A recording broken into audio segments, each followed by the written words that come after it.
This is Christian Temple of the Trajan Temple Sportcast. Hey, Trajan, you're going to look good in that Kelce jersey, baby. I'll see you on Wednesday.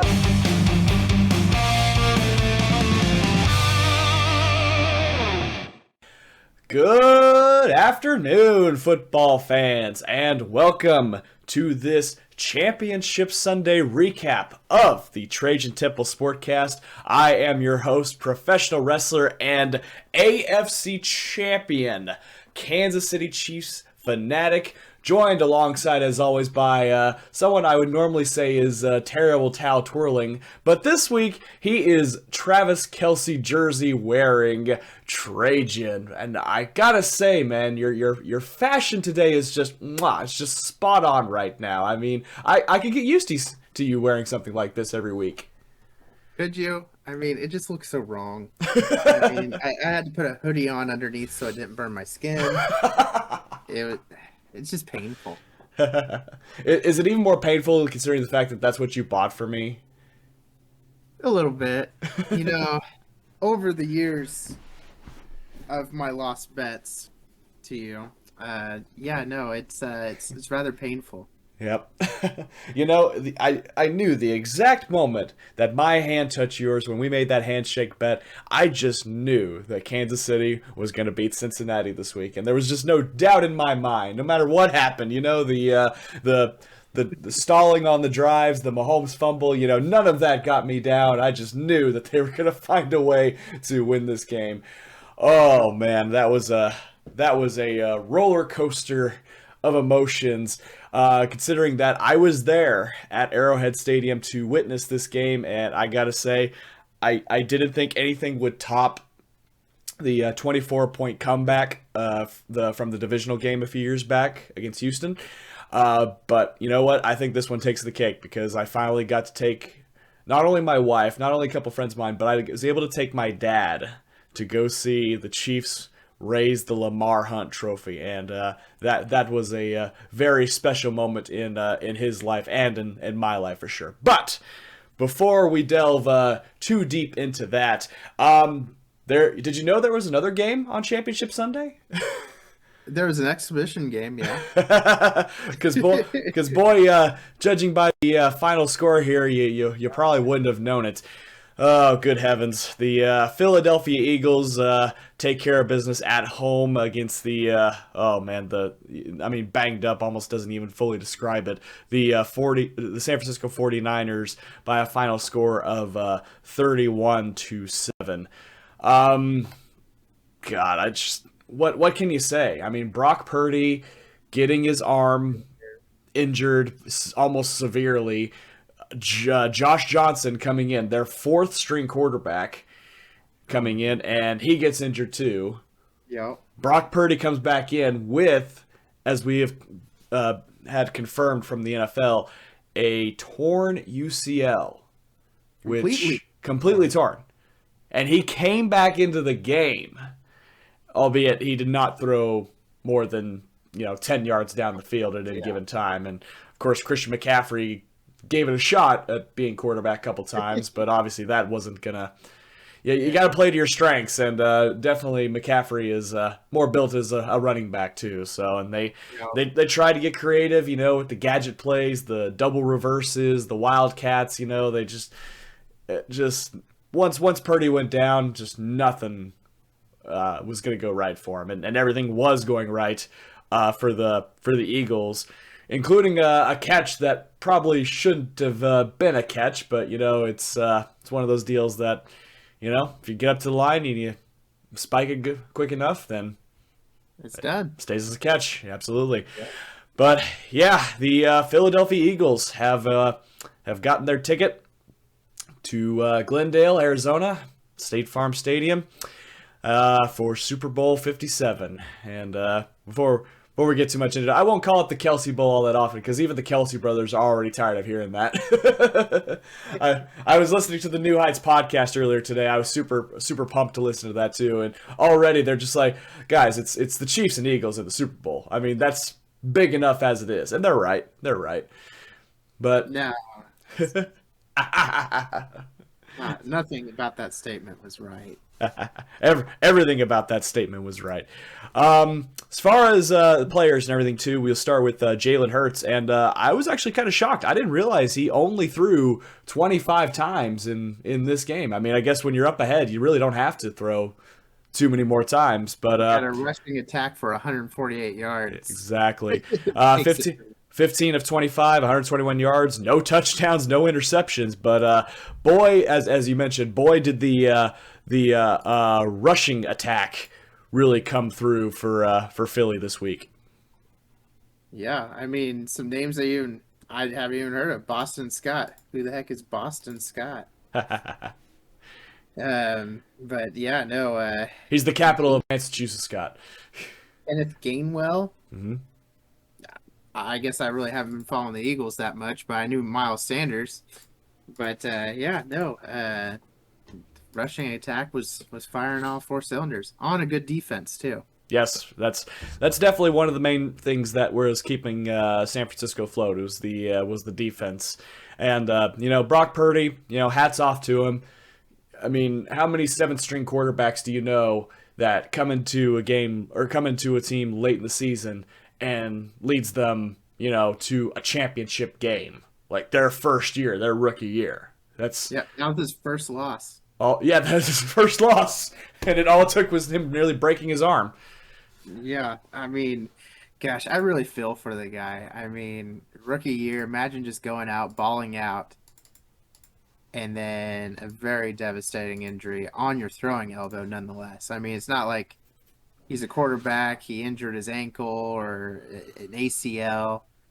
It's his arm, and that's really going to affect how the team's probably going to view him going forward. They're going to say the injury's not going to come to mind, but when you're signing a contract, are you really going to put all the guaranteed money on someone that's already had a blown out elbow? You want to talk about snake bitten? I mean, just anyone that has the letters QB next to their name for San Francisco 49ers, it has not been pleasant, to say the least. Yep. It's been a rough go for them. Absolutely. But credit once again to the Philadelphia Eagles. Some may say that they had a pretty weak schedule for the most part this year, but they have proven they can win in the big moments. And so far, up until the Super Bowl, this has been the biggest moment. And they took care of business at home, and they've, like I said, they've punched their ticket to Arizona. Deservedly so. So that will be interesting for the Chiefs to take on a team that shares the same record as them. Was also a number 1 seed going to the playoffs, and got a extremely talented young quarterback that has a great receiving core, and also has a great defense on the other side of the ball too. So the challenge is going to be great for Kansas City come Super Bowl time. But before we get to that, we shall now get to the best part, the part I've been so excited for on the episode as Trajan plugs his ears. Let us hear it, Chiefs Kingdom. How about those Chiefs? Finally! we haven't got to that part yet. Finally, making this officially a rivalry. It's not a rivalry unless you beat them, and the Chiefs finally did it. They beat the Joe Burrow-led Cincinnati Bengals at Arrowhead Stadium by a final score of 23-20. And like I said, I was there. I felt every single emotion you could feel in a football game. But at the end of the day, I know it's backwards, but it says bring it home. And by golly, for the 3rd time in the last 4 years, the Chiefs have brought the Lamar Hunt Trophy back home to Kansas City. I couldn't be more proud of them, especially considering, let's rewind a little bit to the beginning of the year. Tyreek Hill's gone, right? They lose Tyrann Mathieu, their defensive leader and everything. They get a bunch of rookies, Here we got the AFC West, the Broncos. They go out and get this offensive coordinator that was been behind Aaron Rodgers, Nathaniel Hackett. They go out and get Russell Wilson, a Super Bowl winning quarterback. Russell Wilson. Yep. The Raiders, they go out and get Josh McDaniel as their head coach. They go out and get Devontae Adams, at the time considered one of the, if not the best, wide receiver. And he's reunited with his old college teammate, Derek Carr. Their chemistry is going to be off the charts. They go big on defense. They get Chandler Jones. They get some names in their linebackers. They get some names in their offense and defense. And then we got the Chargers, who every year it seems like they're supposed to be the ones that takes us down. Brandon Staley, the offensive genius that he is, even though he's more of a defensive guy. Justin Herbert, young, hungry quarterback from Oregon. He's going to be just as good, if not better, than Patrick Mahomes. With Keenan Allen and Austin Eckler, that high-powered offense. And they got Khalil Mack on their defense alongside Joey Bosa. You know, that defense is just going to be unstoppable, right? The Kansas City Chiefs were predicted by some people to not even make the playoffs this year. I don't think it's fair to have my prediction.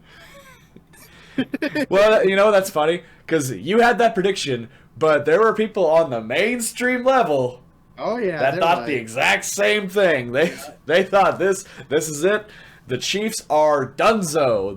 They've got their ring, they got their title, but boy, without Tyreek Hill, they're up shit creek without a paddle. Yep. And what does Kansas City do? They swept the AFC West that spent so much of the offseason and spent so much money to try to take down the champs. They win the AFC West for a 6th consecutive year. They get to the playoffs. They get the first round bye. They get past the Doug Peterson-led Jacksonville Jaguars with a hot quarterback prospect. I mean, a season revival for the Jaguars. I mean, they took down the mighty Titans. I mean, good Lord. The Titans should have just walked away with the AFC South.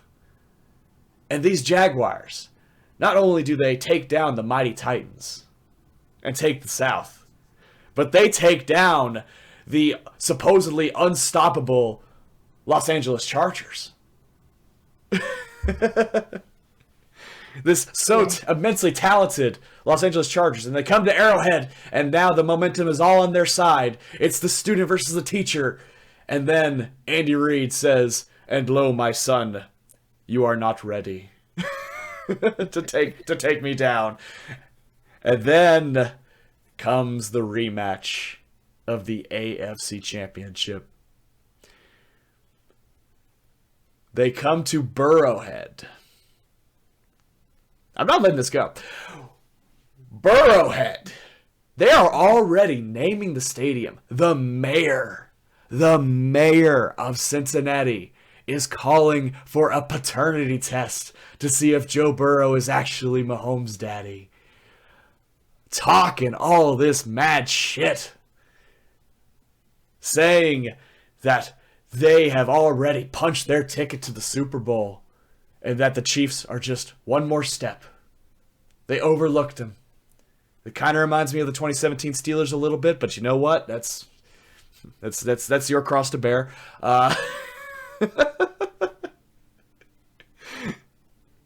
Isn't this enough? But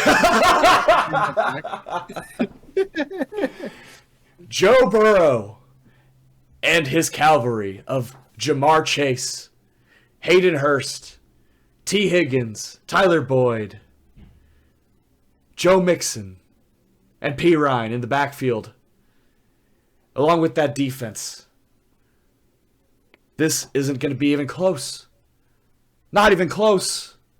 The Bengals are going to just whoop all over Kansas City. Mahomes is on one leg. There's no way he can escape. There's no way he can throw the ball on one leg. There's no way he can run on his feet and make plays. He's done. It's just too much for him to overcome. This moment is too big for him. But as you can see, the final score, that final drive. Also, shout out to Sky Moore, because I was worried when he came in. Patrick Mahomes without Juju Smith-Schuster, without Kadarius Toney, without Mecole Hardman. All he had left was a skeleton crew that just so happened to include Travis Kelce. He found a way. It's always about finding a way to win. And damn it, they found a way. And you know what? I haven't even mentioned the defense.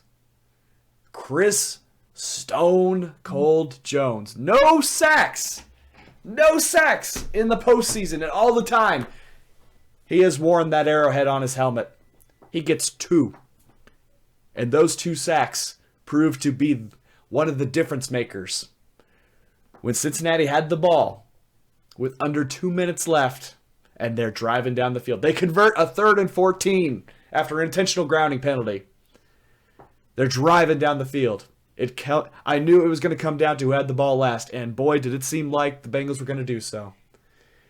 But that defense, that is filled to the brim with young, inexperienced, rookie talent. Or second-year talent even, if you want to go that far.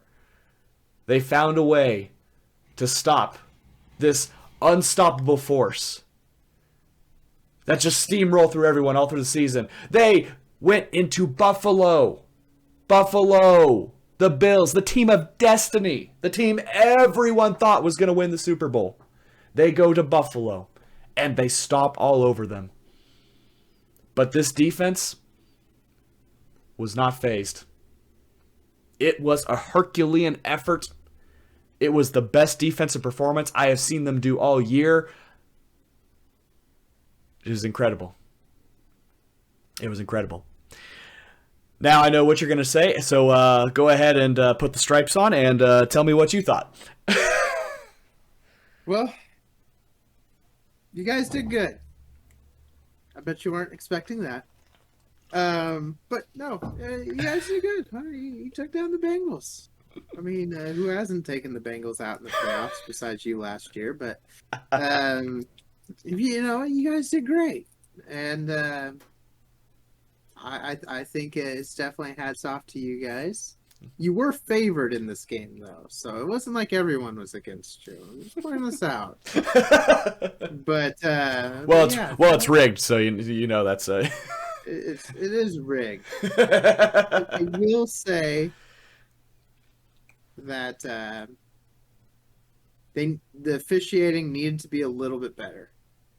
That was both games, honestly, too. When I went back and watched that other one, holy crap! I mean, really, NFL? These are the and next week you got Sheffers' crew too, so I won't even get into that. But this was really the 3 best crews for the championship games.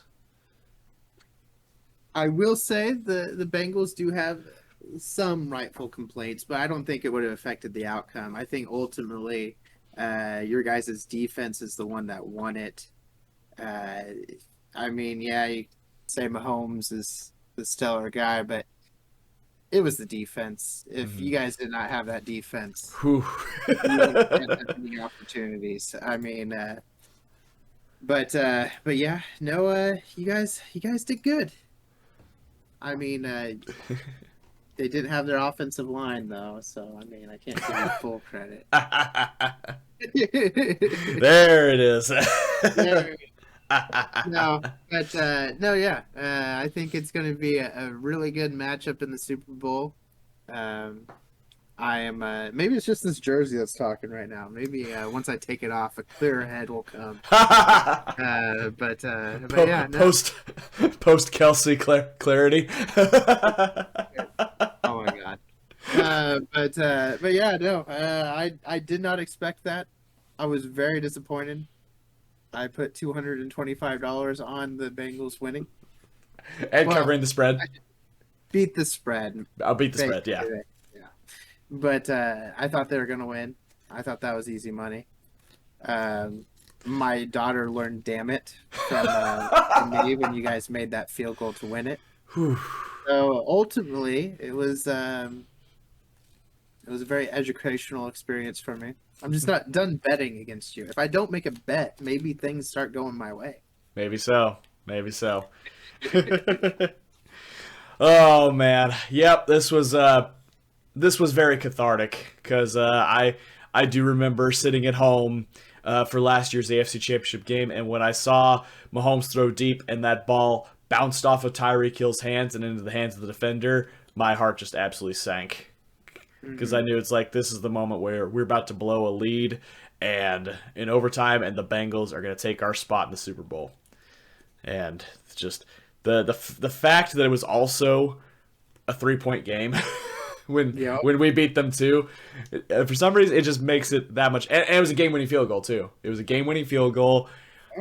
It made it feel that much nicer. And honestly too, it's like I know he watches these, so big shout out to my dad for being there next to me in that game. I mean, I could go on all day the amount of games that he has taken me to when I was a child, and I'm so glad that I got the opportunity to take him to probably the biggest game, outside of the Super Bowl for Kansas City. I mean, I ain't that rich. I'm not digging that deep in my pockets to get Super Bowl tickets, unfortunately. Unless I got free tickets, free flight, free hotel, then yeah, I'd totally be in. But boy, is that an expensive venture. I think you may have seen it too. What was the cheapest ticket? I saw $4,800.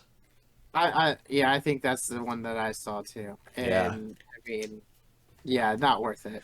I mean, $4,800 for a game. I could throw a hell of a Super Bowl party. Exactly. That's exactly right. Alrighty. Well, as I mentioned earlier, that is our Super Bowl matchup. Obviously, there are 2 weeks in between the championship games and the Super Bowl, so we will do our official Super Bowl preview on next week's show. But this week there is something else newsworthy that is worth talking about. Although we kind of already did this last year, so I don't think we're going to go into. I don't think we're going to go into as much depth as we kind of did last year. We're not going to give as much of a eulogy as we did last year too. But it is officially official again. Tom Brady has announced that he is retiring from the NFL. He says, quote unquote, for good this time. And I'm hearing he might get a pretty good sized contract offer to be a sports analyst for Fox Sports. Yeah, didn't he sign the contract last year and then he put it off? 10-year deal or something. Actually, I don't know the answer to that. I completely forgot if he did or not. I just know I think the offer was remade to him, or maybe the offer was still on the table. Maybe that's what it was. Yeah. No. I mean, the cushy lifestyle coming in for him. Get to talk about sports. Mm-hmm. Fly private jets. Go to games. Meet with the players. Could have any woman he wants now. Yeah.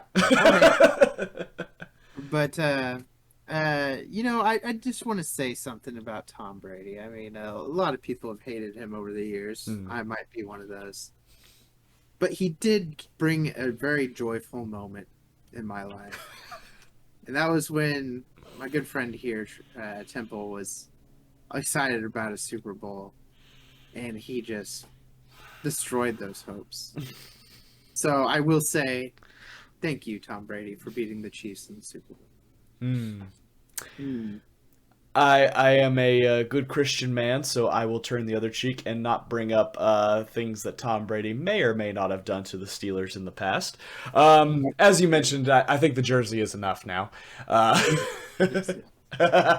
shall have mercy upon thee.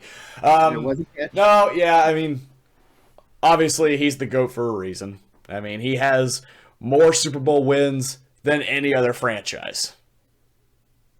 That's just a fact. I mean, there's a reason he's going to go be a first ballot Hall of Famer, and there's a reason that it's probably never going to happen that someone surpasses him or surpasses his legacy. And it was a hell of a career. Same thing from humble beginnings, a 6th round draft pick out of Michigan. Wasn't the full-fledged starter for the franchise that drafted him. It took an injured Drew Bledsoe for him to get his first opportunity, and that first year, 2001, that first Super Bowl, that was just the beginning. And who'd have thought we'd be here 23 years later talking about him being the greatest of all time. And yeah, I definitely wish him the best in his retirement. He's most definitely earned it, I will say. Oh yeah, definitely. Yeah, I mean, what can you say that hasn't been said for him? And now every quarterback that comes in, there's going to be a moment on the screen when the announcers are talking about it. There's going to be a picture of Tom Brady with his stats compared to whoever's the next great thing. He has set the bar for many generations to come. So we shall see who will be thought of as the next Brady, even though that's kind of a steep hill to climb there to compare him to anyone else right now. Alrighty, well, now it is time for the Pro Bowl preview, and you know what, this year's gonna feel very weird, because it's not really the Pro Bowl anymore, it's the Pro Bowl games. Taking place in Las Vegas, since obviously no shot of there being a Super Bowl there. Well, there could be a Super Bowl there. There could be a Super Bowl there. It's probably not the Raiders. Probably not the Raiders. You're right. So it looks like it's going to be a kind of a 2-day event. Looks like the skills competition will carry over into the Sunday game. Starting with Thursday. You know, I always like watching the dodgeball game, and it looks like that's what they will be starting off with. Looks like we will have 4 teams of 5 players with the offenses and defenses from both conferences. That'll have a AFC NFC showdown. The first match, AFC offense will face the AFC defense to determine the AFC winner. So it's really the conferences fighting within each other to determine who is going to move on and then earn points for them. Which, you know, hey, trial by fire. You know, might as well see who's the better before you go into try to win those 3 points. Exactly. And then you got dodgeball, and then you got the lightning round. And lightning round, you have your splash catch, you have your high stakes, and then you got the thrill of the spill. So whatever that means there. But I love the names. I do love the names. Those are pretty fun. But that should be interesting there. Followed by the longest drive. And it's not the longest scoring drive, it's the longest golfing drive. Yeah, it's a call back to the longest throwing competition that the quarterbacks used to have, but now they're on the golf course and it's the longest golf drive instead. You remember when they did those back in the late 90s, early 2000s? They'd throw as far as they possibly could and all that. But now it's different. Now it's going to be the longest drive. And you know, this is probably the only thing that it would be fun to see Mahomes do, because he's got a killer drive too. But you know, he's got more important things to worry about. So and then moving on to precision passing, which is also I like they're keeping up the tradition of 2 quarterbacks and 1 non-quarterback participating in this. Yep. And I like that there's robotic dummies and drones.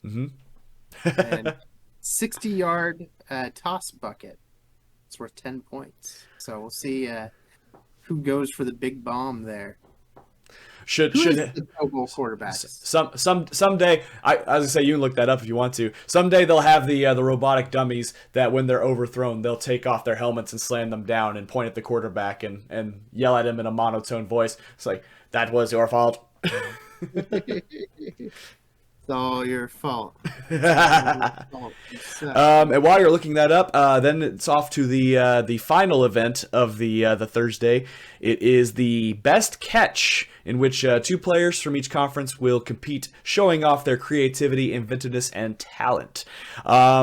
They will have the first round on Thursday, actually, and the players with the highest votes will compete in the final Sunday, which will be the flag football game. And you know what's kind of interesting? There are a few more games on the Sunday deal too, but all of the points that are accumulated by each conference is how the flag football game is going to start score-wise. So that's kind of an interesting twist on that, I have to say. And it looks like it's going to be 7-on-7 in the flag football. Yeah, so quarterbacks. It's Josh Allen, Joe Burrow. Mm-hmm. Patrick Mahomes is named. Of course, he's not going to be there. Mm-hmm. But I think I saw something about Huntley being in there. I did see that too. I was like, really? I wonder if he was an alternate. Yeah. And then for the NFC, of course, we got Kirk Cousins and Geno Smith. Jalen Hurts is on there, but of course, he will be having better things to do as well.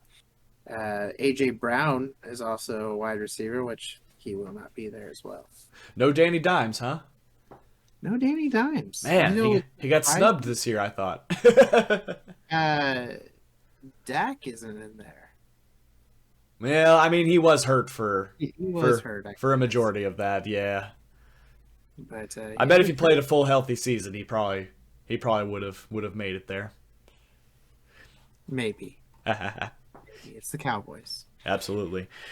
So yes, the Pro Bowl games, of course, culminating, as I mentioned, to the flag football game. So it'll be interesting to see what these players can do without the constraints of pads on them too. So. Oh yeah, they should be faster. That's for sure. For sure. And the quarterbacks, probably I don't know if it's one person rushes or nobody rushes on 7-on-7. I'm not exactly sure how that's supposed to work, but I guess we will find out Sunday at 2:00 our time. Kicking off, like I said, Thursday at 6 p.m. on ESPN. So something fun to catch on Thursday night. And then, like I said, Sunday, even though I'll most likely be wrestling down in Tulsa, I probably won't be able to catch a whole lot of it too. But I'll definitely catch the highlights afterwards and see if there's some fun moments to talk about on next week's episode. Any closing thoughts regarding the change from the previous traditional Pro Bowl to this new format here? I mean, we knew it was coming. I mean, no one really watches the Pro Bowl because we know they're all trying not to get injured. This makes the most sense. I always enjoyed the games, so yeah, I'm fine with it being more games and less about the actual football game. I mean, that kind of lost its appeal maybe in the early 2000s. But no, I think it'll be fun there. Eli Manning and Peyton Manning, are the coaches. The coaches, yep. We'll see how that goes there. Omaha Productions is the thing there. So no, I'm excited for it. It's something. It's definitely not Steelers in the Super Bowl, but it's something I guess I can look forward to. There you go. It's all about the entertainment value, baby, and that's what this Thursday and Sunday event will provide for us too. But all right, Trajan, I won't prolong this any longer for you wearing that beautiful Travis Kelce jersey. So, but yeah, next week you will see it right back there on the wall as we preview Super Bowl 57, the Chiefs versus the Eagles. I am super excited to cover that, and give a little postmortem for the season leading up to the game too. So Trajan, any closing thoughts? Yeah, I mean, you're ready to get this over with, aren't you're you? gonna get capped by the Eagles anyway. Oh man, alrighty. Well, to be fair, that's what a lot of people said against the 49ers a few years ago too. So alrighty, well, that is our show this week. Thank you, everybody, so much for watching. Click like if you liked the video. Click subscribe if you really enjoyed it. Tell all of your friends, and we will see you all next week for the Super Bowl preview. This is Template Trajan, signing off.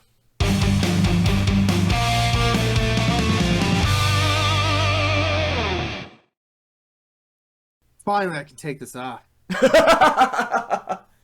Oh, looky there. Ah, and he pitches it away. Ah.